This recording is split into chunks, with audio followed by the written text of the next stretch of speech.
اس کے بعد الاقرب فالاقرب، جتنے قریبی رشتہ دار ہیں ان کے حقوق ہیں. آج بچوں کو بتلایا ہی نہیں جاتا.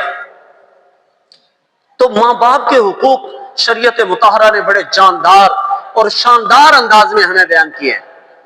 رسول کریم علیہ الصلاۃ والتسلیم نے ماں باپ کے حوالے سے فرمایا رغم انفو رغم انفو رغم انفو، 3 مرتبہ فرمایا. ایسے آدمی کی ناک خاک آلود ہو، اس کی عزت خاک میں مل جائے، وہ ذلیل و رسوا ہو جائے. کسی نے عرض کیا من یا رسول اللہ، اللہ کے نبی آپ تو رحمت للعالمین ہیں، آپ تو مخلوق کو دعائیں دیتے ہیں، آج یہ بددعائیں کیوں دی جا رہی ہیں؟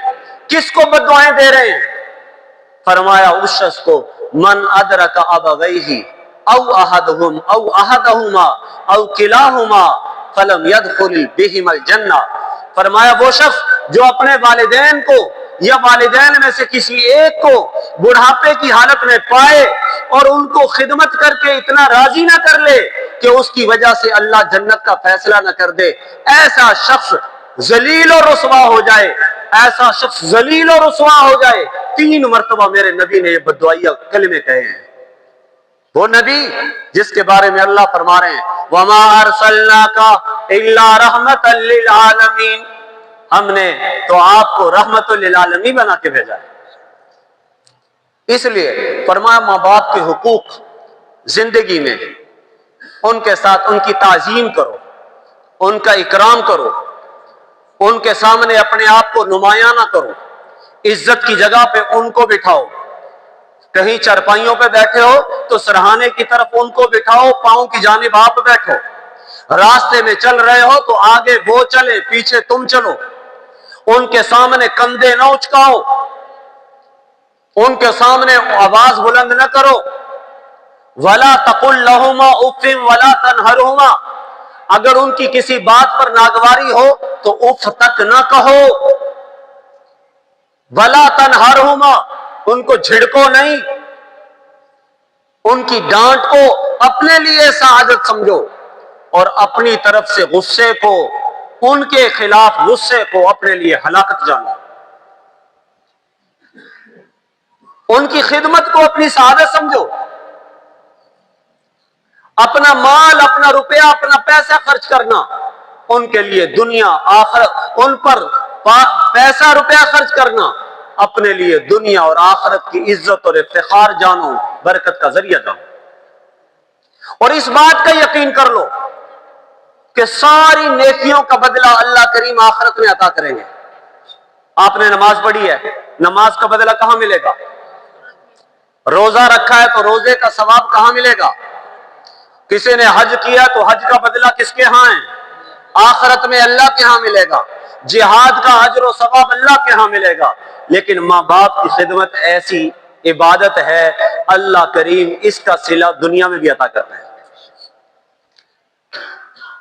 جو چاہتا ہے کہ اس کے رزق میں برکت ہو، جو چاہتا ہے کہ اس کے مال میں فراوانی ہو، جو چاہتا ہے کہ اس کی عمر لمبی ہو، فرمایا اسے چاہیے کہ اپنے ماں باپ کی خدمت کرے، اپنے ماں باپ کے ساتھ حسن سلوک کا معاملہ کرے، ان کے ساتھ بدسلوکی نہیں. ان کی رضا کو اپنے لیے رب کی رضا سمجھے، ان کی ناراضگی کو رب کی ناراضگی کا ذریعہ سمجھے. چنانچہ حضرات صحابہ کرام رضوان اللہ علیہ مجمعین کے اندر اس بات کا بڑا فکر تھا کہ ماں باپ کو کیسے راضی کیا جا سکتا ہے. ایک صحابی ہیں جناب رسول اللہ صلی اللہ علیہ وسلم کے بڑے جلیل القدر صحابی جن کا نام حارثہ ابن نعمان تھا. حضور علیہ الصلوۃ والسلام کی حدیث ہے، آج ہی مشکات شریف میں حدیث گزری کہ وہ حضور نبی کریم صلی اللہ علیہ وسلم کی خدمت میں تھے تو ایک پیارے نبی صلی اللہ علیہ وسلم نے اپنا خواب سنایا کہ میں خواب میں جنت میں داخل ہوا. یہ بعض روایات میں ہے کہ حضور نے معراج کا قصہ ذکر کیا اور فرمایا ہین دخلت الجنت فی المعراج فی اللیلۃ عرج بی الی السماء. فرمایا جس رات مجھے آسمانوں کی سیر کروائی گئی، میں جنت میں داخل ہوا تو سمعت قراءۃ، میں نے وہاں پر قرآن پڑھنے کی آواز سنی کہ کوئی قرآن پڑھ رہا تھا۔ میں نے فرشتوں سے پوچھا کہ من الذی یقرأ القرآن، کون ہے جو جنت میں مجھ سے پہلے قرآن پڑھ رہا ہے، جس کے قرآن پڑھنے کی آوازیں آ رہی ہیں؟ تو فرشتوں نے کہا کہ آپ کا ایک صحابی ہے جس کا نام حارثہ ابن نعمان ہے، اس کے جنت میں قرآن پڑھنے کی آواز آ رہی ہے۔ حضور نبی کریم صلی اللہ تعالی علیہ وسلم نے تذکرہ کیا، فرما میں نے جنت میں حارثہ ابن نعمان کو قرآن پڑھتے ہوئے سنا ہے۔ صحابہ کہنے لگے ہم نے غور و خوض کیا کہ اس کا عمل کون سا ایسا ہے جس کی وجہ سے اس کو اتنا اونچا مقام ملا ہے۔ تو کہنے لگے ہم نے غور و فکر کیا تو پتہ چلا کہ حارثہ ابن نعمان ابر الناس بوالدتہ بامہ، لوگوں میں اپنی ماں کے سب سے زیادہ فرما بردار تھے۔ اللہ نے ان کو یہ صلہ عطا کیا کہ نبی کریم صلی اللہ علیہ وسلم جب معراج کی شب میں جنت میں داخل ہوئے ہیں تو وہاں پر قرآن پہلے سے پڑھنے کی صدائیں حارثہ ابن نعمان کی آ رہی تھی۔ اسی لیے صحابہ کرام رضوان اللہ علیہ مجمعین کو بڑی فکر دامنگی رہتی تھی کہ والدین کے مر جانے کے بعد اگر زندگی میں ان کے حقوق میں اگر کوتاہی ہوئی ہے تو مرنے کے بعد کون سے کام کرنے چاہیے جن کی وجہ سے ماں باپ راضی ہو جائیں۔ ایک صحابی ہیں جن کا نام ابو اسید ابن ساعدی ہے، یہ انصار کے قبیلہ بنو سلمہ سے تعلق رکھتے تھے۔ انہوں نے اپنے ماں باپ کی بڑی خدمت کی، بڑے خدمت گزار تھے۔ ایک مرتبہ حضور نبی کریم صلی اللہ علیہ وسلم کے پاس آئے اور ان کے دل میں خیال آیا کہ میرے ماں باپ زندہ تھے، الحمدللہ اللہ نے خدمت کا بڑا موقع دیا، جب دنیا سے میرے ماں باپ گئے ہیں مجھ سے راضی تھے، میں نے ان کی خدمت کی اور الحمدللہ ہر حوالے سے وہ میرے لیے دعائیں کیا کرتے تھے۔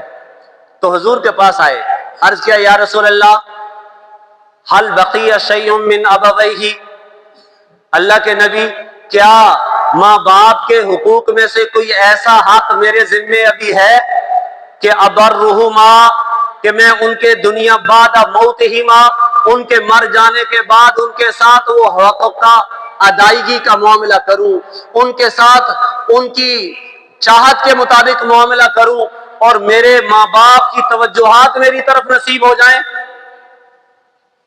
حضور علیہ السلام نے فرمایا ہاں 4 کام کر لو۔ ماں باپ کے جانے کے بعد اگر تم 4 کاموں کا التزام کر لو تو روزانہ کی بنیاد پر تمہیں ماں باپ کی خدمت کا ثواب ملتا ہی رہے گا۔ ایک کام فرمایا الصلاۃ علیہما، سب سے پہلا کام تو ان کے لیے روزانہ رحمت کی دعا کیا کرو، اور ان دعاؤں میں سے نماز جنازہ بھی ہے، جب فوت ہو جائے نماز جنازہ پڑھو۔ اس کے بعد ان کے لیے روزانہ رحمت کی دعائیں کیا کرو، رب ارحمہما کما ربیانی صغیرا، اے میرے رب میرے ماں باپ پر رحم فرما جیسا کہ انہوں نے بچپن میں مجھ پہ رحم فرمایا۔ ایک کام۔ اور دوسرا والاستغفار لہما، دوسرا کام یہ ہے کہ ان کے لیے مغفرت کی روزانہ دعا کیا کرو، اللہم اغفر لی ابویہ، اللہ میرے ماں باپ کی مغفرت فرما، اللہ ان کے گناہوں کو معاف فرما، اے کریم پروردگار ان کی خطاؤں سے درگزر فرما۔ گناہوں کی معافی کی دعا کرنا وہ ماں باپ کی قبر کو ایسا ٹھنڈا کرتا ہے کہ ماں باپ کی توجہات ان بچوں کی طرف زندگی کے بعد بھی، مرنے کے بعد بھی نصیب ہوتی ہے۔ لوگ سمجھتے ہیں ماں باپ اگر زندہ ہیں تو تبھی ان کی دعائیں لی جا سکتی ہیں، مر گئے تو پتہ نہیں دعاؤں سے محروم۔ نہیں، جو شخص مرنے کے بعد بھی ماں باپ کے لیے مغفرت کی دعائیں کرے تو ماں باپ کی برکتیں ان کو ان کے مرنے کے بعد بھی ان کی اولاد کو نصیب ہوتی ہیں۔ کتنے کام ہو گئے؟ 2۔ نمبر 3 وَإِنْفَاذُ أَحَدِهِمَا بَعْدَ مَوْتِهِمَا، تیسرا کام یہ کہ انہوں نے اگر اپنی زندگی میں کوئی وصیت کی تھی تو ان کی وصیت کو ان کے مرنے کے بعد پورا کرو. اگر ان کی وصیت کو پورا کرو گے تو ماں باپ کی رحمتیں توجہات تمہیں نصیب ہوں گی. اور اگر تم نے ماں باپ کی دعا وصیتوں کو پورا نہ کیا تو تم ماں باپ کے دنیا میں بھی مجرم ہوگے، آخرت میں بھی مجرم. اور اسی میں شامل ہے، وصیت میں شامل ہے کہ ہر ماں باپ چاہ رہا ہوتا ہے نا میرے مرنے کے بعد میری بیٹیوں کا خیال رکھے، میرے مرنے کے بعد میری بہنوں کا خیال رکھے، میرے مرنے کے بعد جناب میرے قرابت داروں کا خیال رکھے.